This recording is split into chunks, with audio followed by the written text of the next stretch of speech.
Hey film fans, welcome to another episode of Cynic.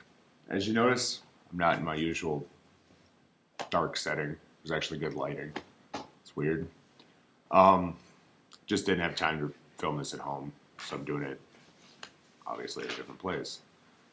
Today, we're going to be reviewing Grave Encounters 2. Now, this came out in October of 2012, and I only recently saw it because I didn't actually know it existed. I'd seen the first one. What the Female actually said it was a good movie. Get out of here. I was a little worried at first that she said something was a good movie, only because most things that she say are good movies. We just must not have the same taste in movies. If you remember from our first flip side, she likes Willow, which just makes my opinion of her films all null and void from that point on. But she was actually right. Grave Encounters was a good movie. A lot of people gave it shit for the effects. I could understand why. Some of them weren't the best. The whole face stretching thing over and over again got kind of tiring. But other than that, it was enjoyable. It was a good film. Grave Encounters 2 takes things a little differently.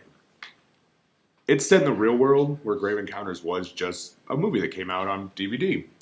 And it follows a film student who's becoming obsessed with the film.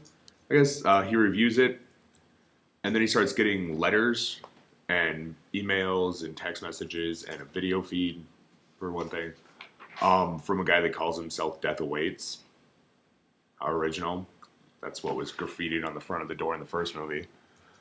And this is where I start to have problems with this movie. Because let's say my review of Demonic Toys, and someone sends me a videotape of what appears to just be a deleted scene from Demonic Toys. My first instinct isn't going to be, holy shit, Demonic Toys is real. It's going to be, someone has some pirated footage that wasn't on the DVD of a shitty movie. Okay. I don't know why he all of a sudden believes that it's real.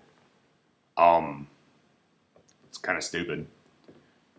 And honestly, he's making his own film during the movie, and it's a shitty slasher film, like really badly done, but I would much rather watch that than this.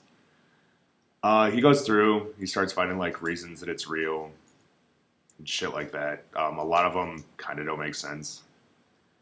But anyway, it takes them, I think, like 45 minutes of this 95-minute film to actually get to the asylum. So shit can start happening. The rest of this is just watching him and his friends be stereotypical characters. His girlfriend's like the blonde, kind of ditzy chick. He has his pothead friend, surprisingly, who wasn't black. But still just as obnoxious and annoying. He's got like his geeky friend, and then the one pseudo hot chick. And they're all just being college students for like 45 minutes of this fucking movie. That's what I'm watching. Finally get to the insane asylum. And it's like watching a condensed version of the first movie done with worse actors. If you want to see it, they're £1. Thank you. D&D shit, ignore it. If you want to see shit jump out of you in an insane asylum kind of setting, paranormal, just watch the first one. Because it actually happens the entire movie, not just the last like 30 minutes of it. Beyond that, that's all I can really say about it. The effects that everyone complained were shitty in the first film are the exact same effects in the second film. There's a couple scenes that are kind of cool. I like watching, spoiler alert for this fucking film, they get in there, and the guy from the first film apparently has just been alive, but to him it's only been 11 months, even though it's been a couple years outside in the real world. He's gone fucking crazy how he's stayed alive. Like, they try to explain it from the fact that he just eats rats, because apparently it's just a shit ton of rats in this place, even though it's apparently locked in a time. I don't know. But the guy who becomes obsessed with the film ends up killing everyone because the film needs to be completed. And that's what the ghosts want, is for this film to be completed.